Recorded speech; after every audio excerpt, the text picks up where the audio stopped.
নজিরবিহীন পাহাড়ি ঢলে ধ্বংসস্তূপ নেপালের ৩ জেলা ৩৫৯ মরদেহ উদ্ধার নিখোঁজ ২৮ দেশের ১৫০০ পর্যটক এবার ভারতের বিহার ও উত্তরপ্রদেশে বন্যা সতর্কতা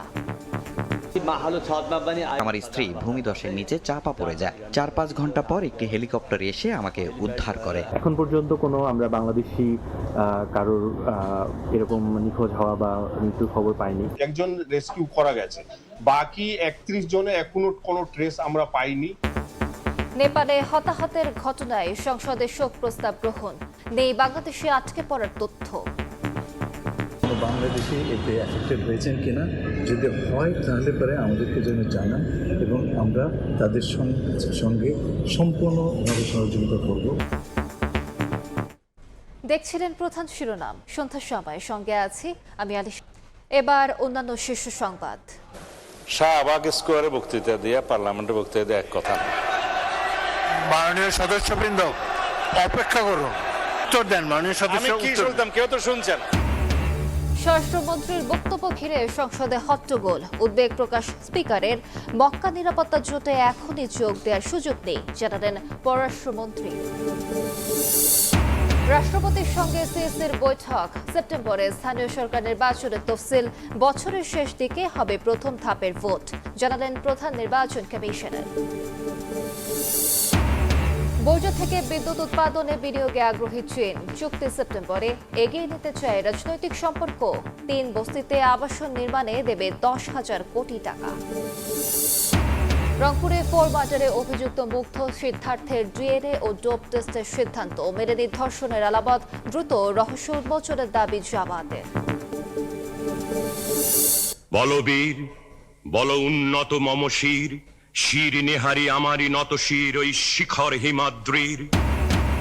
স্বাধীনতা থেকে জুলাই অভ্যুত্থান সব আন্দোলনের অনুপ্রেরণা জাতীয় কবি, সমাধিতে শ্রদ্ধা জানিয়ে রিজভী। ৩১ আগস্ট থেকে শিক্ষা প্রতিষ্ঠানে নজরুল প্রতিযোগিতা।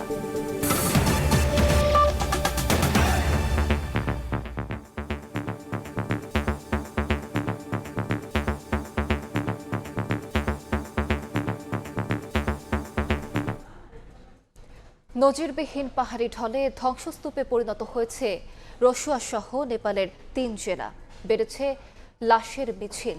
এখন পর্যন্ত উদ্ধার করা হয়েছে নারী শিশু সহ ৩৫৯ জনের মরদেহ। নিখোঁজ আছেন ২৬ দেশের প্রায় ১৫০০ পর্যটক। নেপাল তিব্বত সীমান্ত এলাকায় উদ্ধার কাজ চললেও বিস্তীর্ণ জনপদ কাদামাটি আর পাথরে চাপা পড়ায় উদ্ধারকারীদের হিমশিম অবস্থা। এ অবস্থায় সহযোগিতার হাত বাড়িয়ে দিয়েছে যুক্তরাষ্ট্র, ভারত, পাকিস্তান, বাংলাদেশ সহ বিভিন্ন দেশ।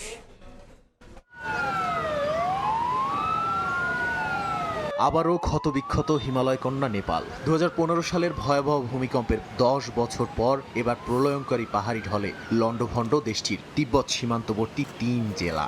মাইলের পর মাইল কেবল ধ্বংসস্তূপ, কাদামাটি আর পাথরে চাপা পড়েছে বাড়িঘর, রাস্তাঘাট সহ সবকিছু। স্রোতের তোরে ভেসে গেছে সড়ক, সেতু, বিদ্যুৎ কেন্দ্র। নিশ্চিহ্ন জনপদ জুড়ে এখন কেবল হাহাকার।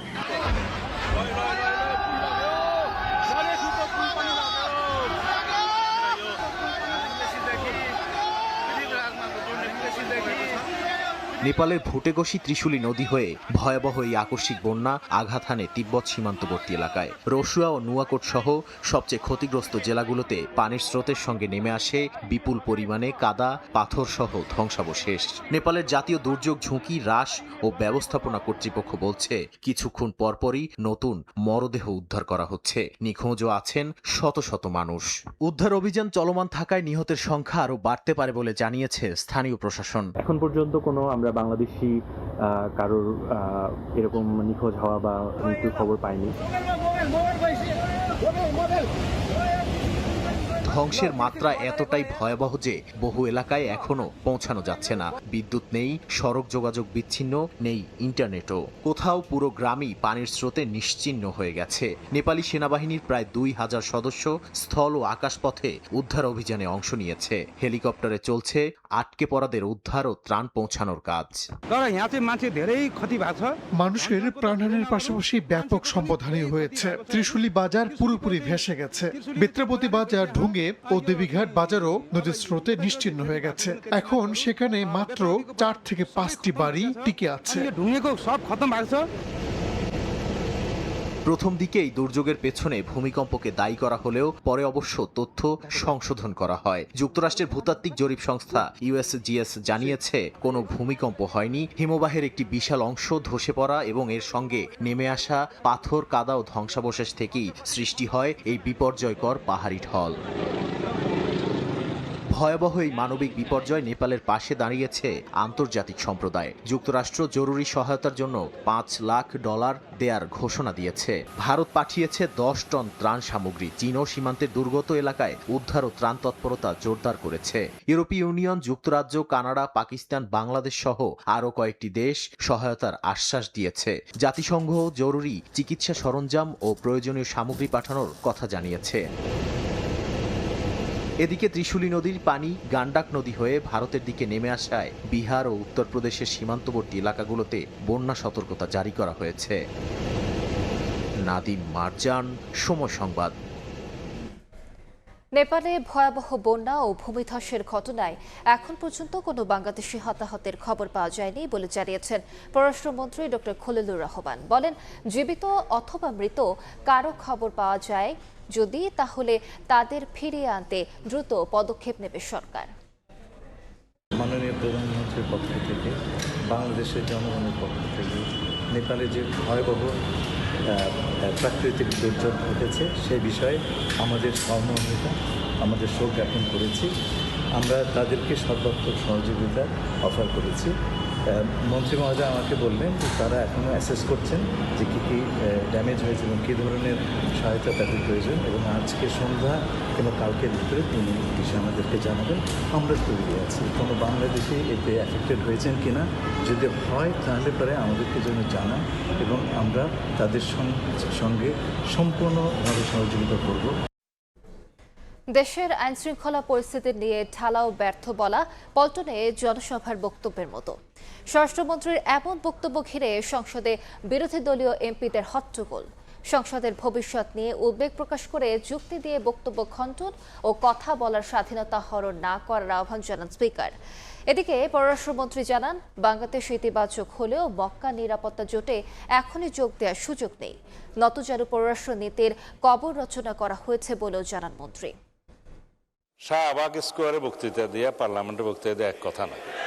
নির্ধারিত ত্রয়োদশ জাতীয় সংসদের তৃতীয় অধিবেশনের শুরুর সেশনেই উত্তাপ। জামায়াতের সংসদ সদস্য শফিকুল ইসলামের সম্পূরক প্রশ্নের উত্তরে স্বরাষ্ট্রমন্ত্রী সালাহুদ্দিন আহমদের এই বক্তব্যের প্রেক্ষিতে শুরু হয় বিরোধী দলীয় এমপিদের হট্টগোল। পরিস্থিতি স্বাভাবিক করতে বেগ পেতে হয় স্পিকারকে। সংসদে তো কথা বলার জায়গা, কথার মাধ্যমে, যুক্তির মাধ্যমে অপর পক্ষের বক্তব্যকে খণ্ডন করা যাবে। কথা বলার স্বাধীনতা হরণ করবেন না। পরামর্শ সহিষ্ণুতা না থাকলে গণতন্ত্র ব্যর্থ হবে এই দেশে। পরে ফ্লোর পেয়ে স্বরাষ্ট্রমন্ত্রীর বক্তব্যের তীব্র সমালোচনা করেন বিরোধী দলীয় নেতা। সংসদ অধিবেশন যেদিন থেকে বসা শুরু হয়েছে সেদিন থেকেই তিনি তুচ্ছ তাচ্ছিল্য করে সবাইকে তিনি বলেছেন যে এই সংসদে তিনি শিক্ষকের ভূমিকা পালন করবেন। আমরা তার ছাত্র হওয়ার জন্য এখানে আসি নাই মাননীয় স্পিকার। সঙ্গীরা তো মনে করে, আমি নিজেও মনে করি যে এইটা কালচারাল না, এইটা পার্লামেন্টারিয়ান ফ্যাসিজম। এটা হওয়া উচিত না। গেল 6 মাসে দেশের আইন শৃঙ্খলা পরিস্থিতি নিয়ে বিরোধী দলের বিভিন্ন প্রশ্নের উত্তরে স্বরাষ্ট্রমন্ত্রী জানান, ব্যর্থতার সুনির্দিষ্ট তথ্যযুক্ত করে নোটিশ দেয়া হলে সংসদে আলোচনা করা হবে। এখানে কোথায় কি ব্যর্থতা আছে বলতে হবে, মানে স্পিকার স্পেসিফিক্যালি ঢালাও ভাবে স্বরাষ্ট্রমন্ত্রী ব্যর্থ হয়েছে বা আইন শৃঙ্খলা রক্ষাকারী বাহিনী ব্যর্থ হয়েছে বা এই সরকার আইন শৃঙ্খলা পরিস্থিতি উন্নতি হয় নাই, এগুলো পল্টনে বক্তব্য চলে। এটা সংসদে তথ্যভিত্তিক কথা বলতে হবে। যদি কোনো স্পেসিফিক ঘটনার কথা আপনারা বলেন, সেই ঘটনার প্রেক্ষিতে আমরা 300 বিধিতে বক্তব্য দিতে পারবো, মানে স্পিকার। মক্কা চুক্তি এবং সরকারের পররাষ্ট্র নীতি নিয়ে সংসদ সদস্যদের প্রশ্নের উত্তরে পররাষ্ট্রমন্ত্রী ডক্টর খলিলুর রহমান জানান, ইতিবাচকভাবে দেখলেও এখনই মক্কা চুক্তিতে যুক্ত হতে পারছে না বাংলাদেশ। এই প্যাক্টটিকে ইতিবাচক হিসেবে দেখছি। এতে যোগদান করার বিষয়টি এখনো আসেনি, কারণ এটা নির্ভর করছে যারা এই প্যাক্টের সদস্য তাদের অভিপ্রায়ের উপর। তারা যদি অভিপ্রায় প্রকাশ করেন বাংলাদেশকে এই প্যাক্টে নেবার জন্য, তাহলে পরে আমরা নিশ্চয়ই সেটা ইতিবাচকভাবে বিবেচনা করব।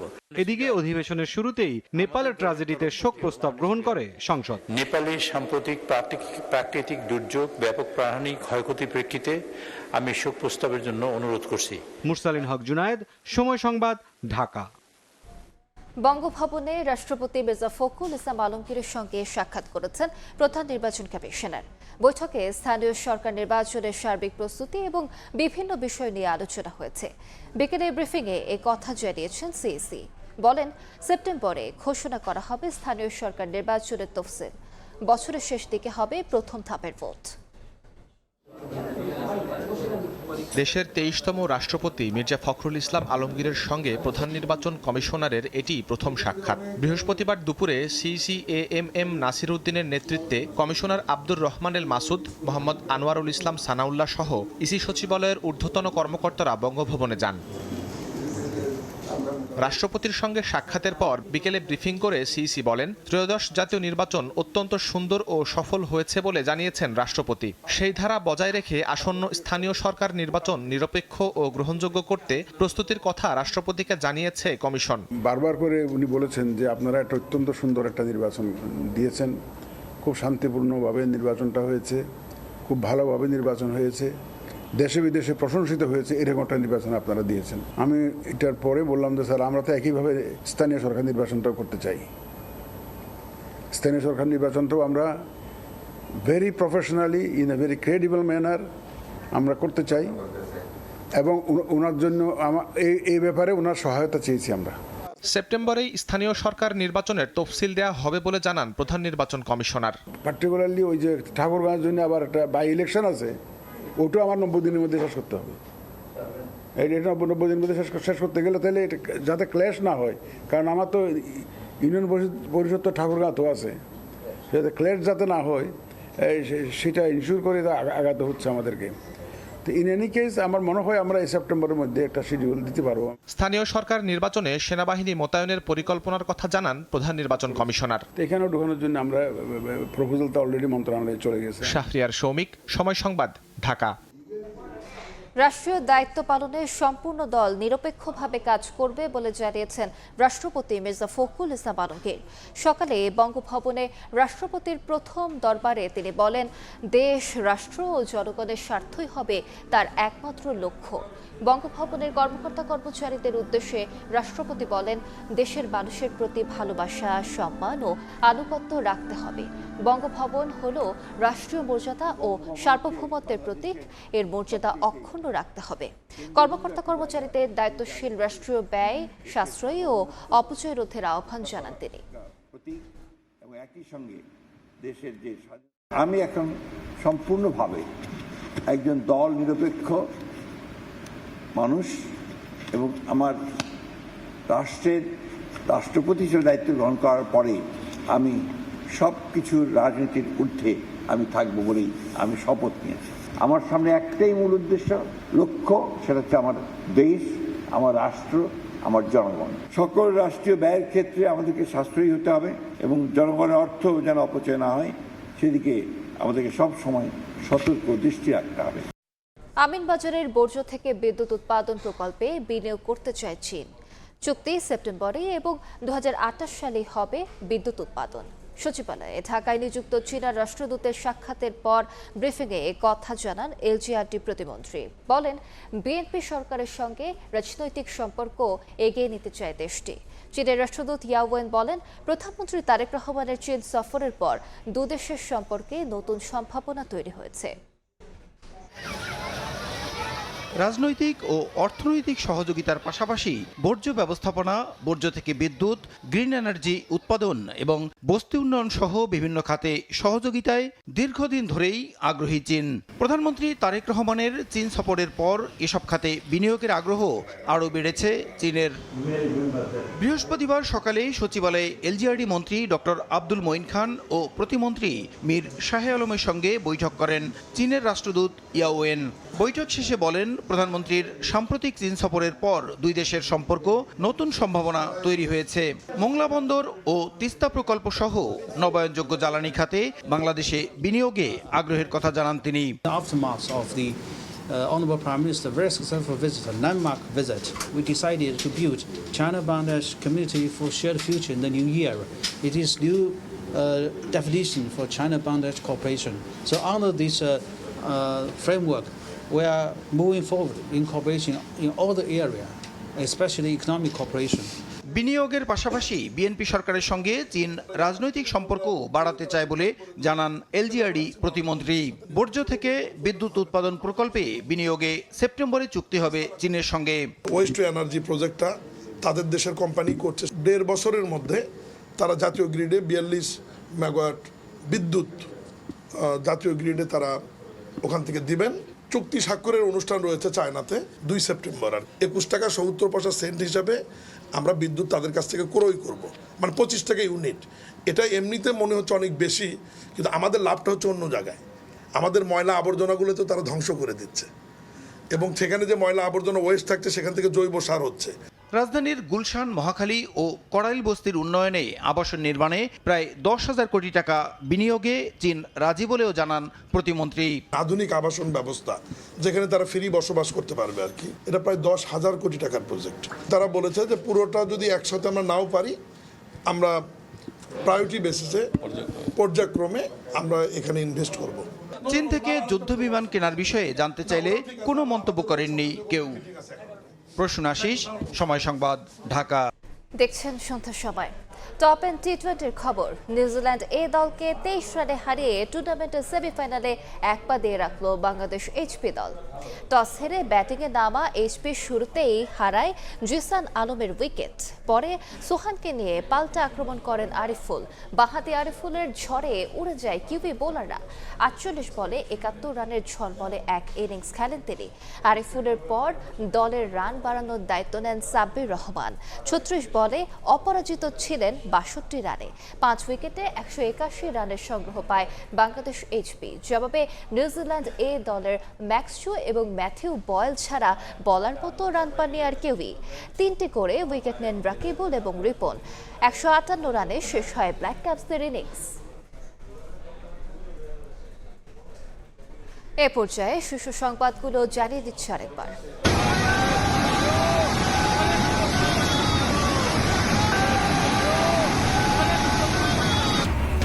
নজিরবিহীন পাহাড়ি ঢলে ধ্বংসস্তূপ। নেপালের 3 জেলা, 359 মরদেহ উদ্ধার। নিখোঁজ 28 দেশের 1,500 পর্যটক। নেই বাংলাদেশে আটকে পড়ার তথ্য। শাহবাগ স্কোয়ারে বক্তৃতা দিয়ে, পার্লামেন্টে বক্তৃতা দিয়ে এক কথা না। মাননীয় সদস্যবৃন্দ, কথাই বলতে দেবেন না, এই অ্যাটিটিউড খুবই খারাপ। স্বরাষ্ট্রমন্ত্রীর বক্তব্য ঘিরে সংসদে বিরোধী দলের হট্টগোল। উদ্বেগ প্রকাশ স্পিকারের। মক্কা নিরাপত্তা জোটে এখনই যোগ দেওয়ার সুযোগ নেই জানালেন পররাষ্ট্রমন্ত্রী। এবং রাষ্ট্রপতির সঙ্গে সিএসের বৈঠক। সেপ্টেম্বরে স্থানীয় সরকার নির্বাচনের তফসিল। বছরের শেষ দিকে হবে প্রথম ধাপের ভোট জানালেন প্রধান নির্বাচন কমিশনার।